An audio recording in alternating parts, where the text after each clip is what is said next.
Hi there! Today, our topic is about case study, retail industry. We shall discuss the specific control elements related to this business model. Let's get started. Apart from some general controls that cover different industries, let's study some specific key controls that are for retail. Before we study on the controls, let's start with the business environment. It has retail outlets where it could be taken care of by only one staff in one particular shift. High associated with cash. Value of inventories is high at outlets. Limited staff at outlets.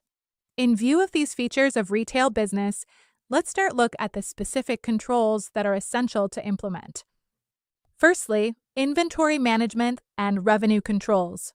To ensure revenue is taken up properly at the outlets, use of systems is definitely a must-do item.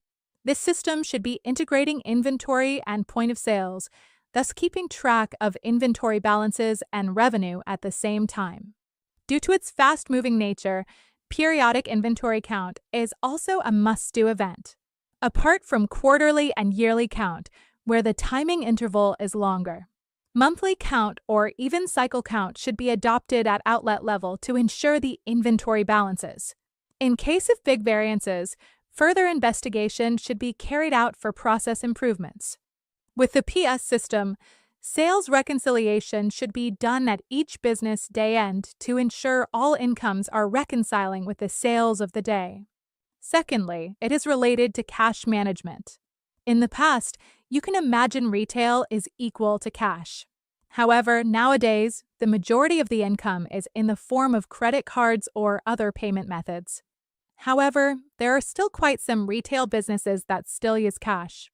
For those businesses, there must be clear guidelines provided to those staff who handle cash at outlets, and there should be segregation of duties of staff handling cash and recording as far as possible if resources allow. Thirdly, it is a common control measure to set up surveillance cameras inside the outlets capturing images at different angles. This serves a deterrent effect to staff working inside the outlets, and in case of theft, images kept are for investigation purposes. Last, but not least, is the quality of staff hired at the outlet. Pre-employment screening should be done properly before hiring. In addition, proper and adequate training should be given to enhance the awareness of compliance to the company's policies and guidelines. Thanks for your time in watching this episode. If you like this channel, please give me a like, subscribe to this channel, and share with your friends and colleagues who may find this useful to them. Next episode is about case study, trading industry. Please turn on the notification bell for update of new episode. Stay tuned.